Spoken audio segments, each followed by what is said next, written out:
So everybody knows that when you move to a new place, you need adequate signs, street signs, bus routes, walk, don't walk, no standing, parking, no parking here, tow-away zone.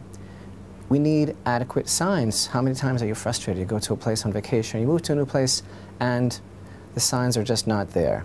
So, in this week's Torah portion, Parshat KiTavo, when you come into the land, the people of Israel are preparing to come into the land of Eretz Israel.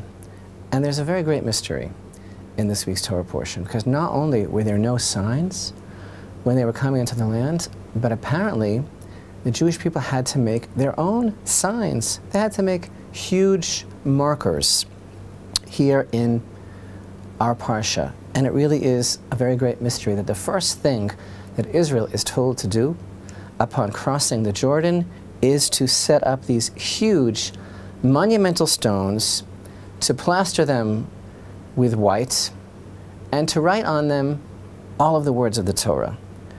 In fact, this is the very first thing that they did the very day that they crossed over the Jordan. They couldn't do anything else until this was taken care of. As we actually read here in the Torah portion, it shall be on the day that you cross the Jordan.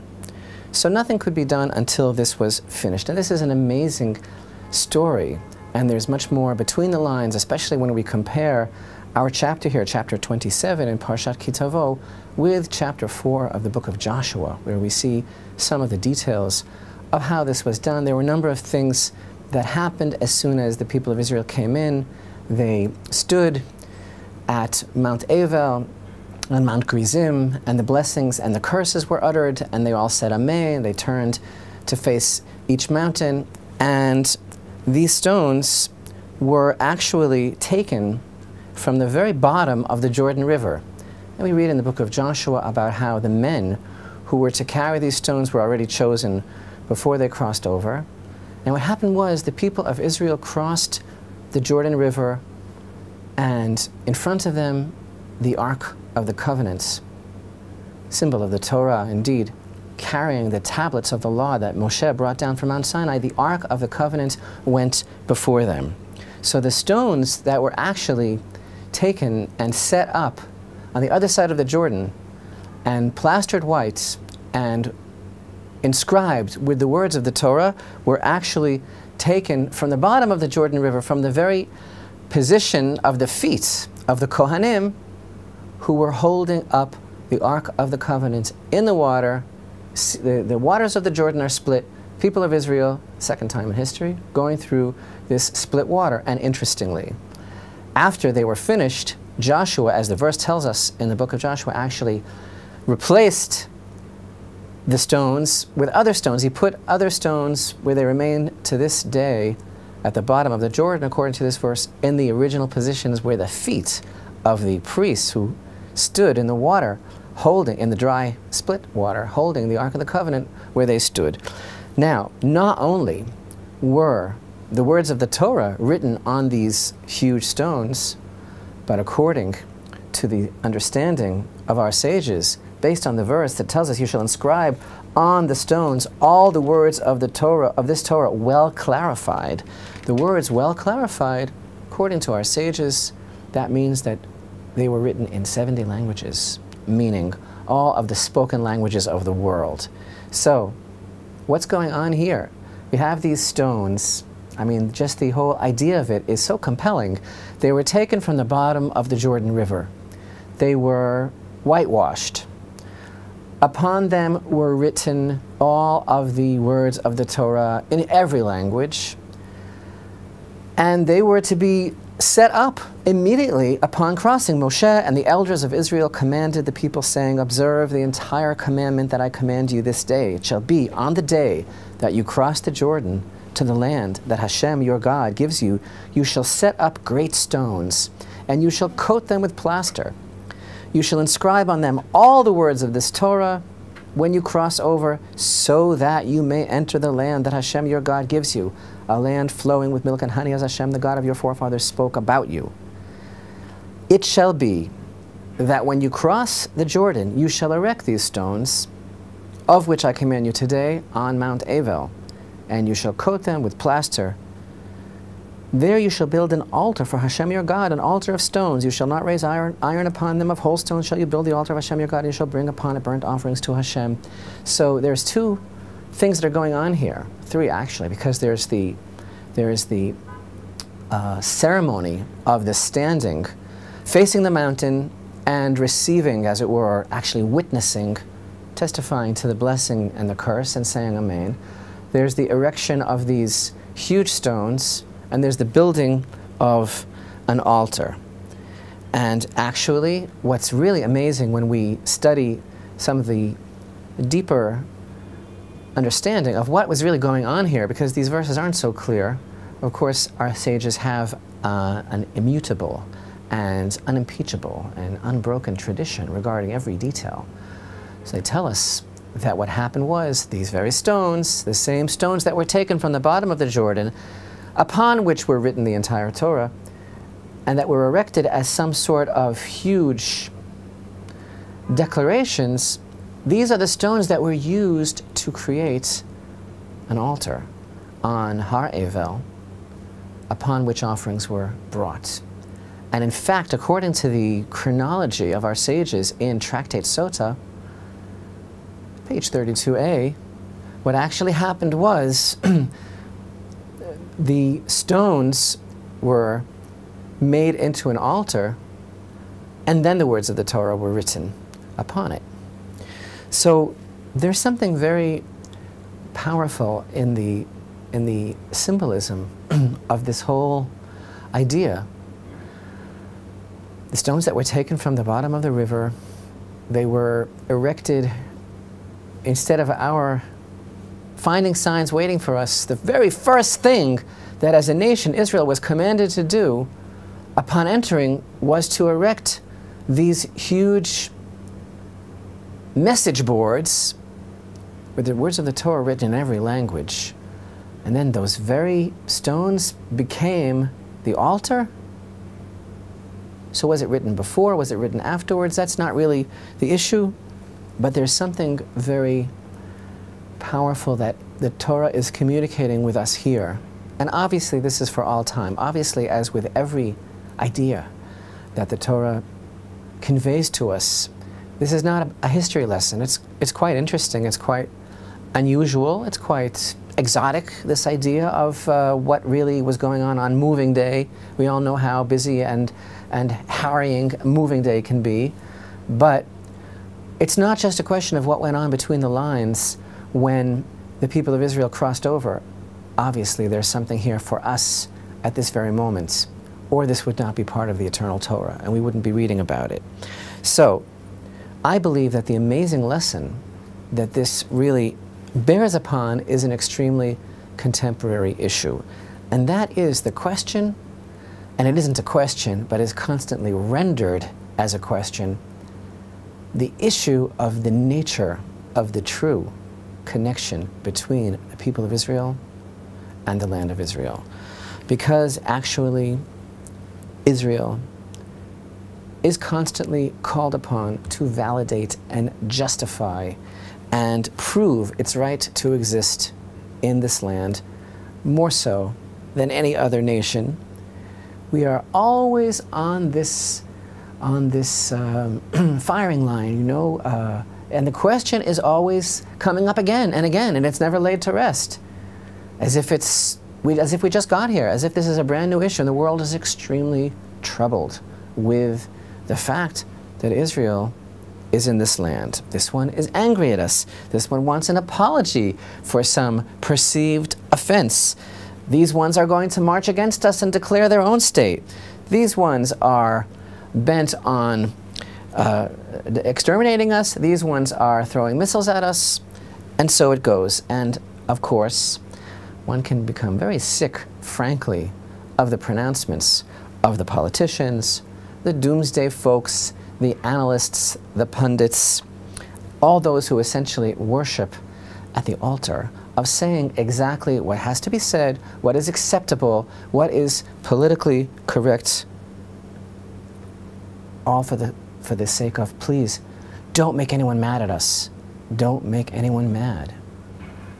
But since we know what they all say, the real question is, what does God say? What would God say if he were here right now, is the old saying, and of course that is totally unnecessary, because he's right here, and here is what he says in our very parsha, a beautiful and succinct summation of the nature of the relationship, the true essence and the expected relationship between the people of Israel and God. We find here in chapter 26, "This day Hashem your God commands you to perform these decrees and the statutes, and you shall observe and perform them with all your heart and with all your soul. You have distinguished Hashem today to be a God for you, to walk in his ways and to observe his decrees, his commandments and his statutes, and to hearken to his voice. And Hashem has distinguished you today to be for him a treasured people as he spoke to you, and to observe all his commandments, and to make you supreme over all the nations that he made, for praise, for renown, for splendor, and so that you will be a holy people to Hashem your God, as he spoke." So, the fact is, this Torah portion, in its place in the succession of all of the Torah portions here in the book of Deuteronomy, but I think this one, more than the others, demonstrates the inexorable bond, the connection between the people of Israel and her land. And now, indeed, we're about to go in KiTavo el haaretz, when you will come into the land. And the parsha opens with actually a beautiful vision of the future. Yes, Moshe is sharing with his beloved people a vision of the future, because it's a vision of a service in the Holy Temple. It's a vision of the commandments of the bringing of the first fruits. The bringing of the first fruits is one of the most beautiful, complex, and profound services in the Beit HaMikdash, where someone who has worked hard to bring forth the fruits of the land of Israel and everything that goes into that, all of that effort to successfully produce a crop, and rather than immediately partake of it, rather than declare this moment to be a moment of self-indulgence, of self-gratification, the person, the farmer, waits, he separates the first fruit, he brings it to Jerusalem, he brings it to the Holy Temple, he presents it to the Kohen, who waves it before the altar, and while reciting a summary of the entire history of the Jewish people, the farmer essentially closes a circle and realizes that everything is about gratitude. Everything is about realizing the sanctity of this land, the moment, the power of the moment. And what happens is that the deep connection between every individual and the land is brought to expression, is manifest through the sanctity of the service in the Holy Temple. And this is a vision of the future, because this is one commandment that wasn't done in the desert. I mean, there were commandments that were performed in the time of the desert, but this one can only be done in the land of Israel. So this was an expression to the highest degree of this bond between the Jewish people and God, an expression of the connection that they have with the land of Israel. So, what are these stones really teaching us? And how do they relate to our current situation? These stones were not markers or billboards. These stones, and what happened to them, are the answer to our alleged dilemma. Hashem's answer, the Torah's answer to our dilemma, to the audacious questioning, constant questioning of our connection to this land. It was the Ark of the Covenant before whom the waters of the Jordan River split. It didn't split for the people of Israel per se. It split for the Ark of the Covenant. And it was the people of Israel who followed that path that was opened by the Ark. So it split for the Torah. And the message to the people of Israel that was clearly delivered was that you have only the Torah to thank for this land. You are receiving this land in the merit of the Torah and for the observance of the Torah, for the keeping of the Torah. And that's why it was also written in every language, because this was a powerful and profound message that was broadcast to the entire world. But it was for the Torah only. And when we look again now at the verses, we'll see something very amazing here in chapter 27 and verse 3, and we read it already. You shall inscribe on them all of the words of this Torah when you cross over, so that you may enter the land that Hashem your God gives you. So it's not only that this is the first thing that was done, and that they stood there holding up the Ark of the Covenant until the entire nation passed through, and then afterwards the entire Torah was written on these stones that became an altar upon which would be offered the sum total of our experience and our essence as servants of Hashem in this land. But the whole idea here is that this verse is telling us, this is what is enabling you to cross over so that you can enter the land. It's these stones that will carry this message that is what is enabling you in the first place so that you can cross over. This is the whole purpose of our presence in the land. And this is also the answer to today's realpolitik. I believe that's how you pronounce it. The whole concept of who we are in this land, what our message is to the world, and what we were to proclaim immediately to the whole world is our identity through our commitment to Hashem's word. This is what makes Israel supreme over the nations. This is what makes Israel a treasure and renown and splendor.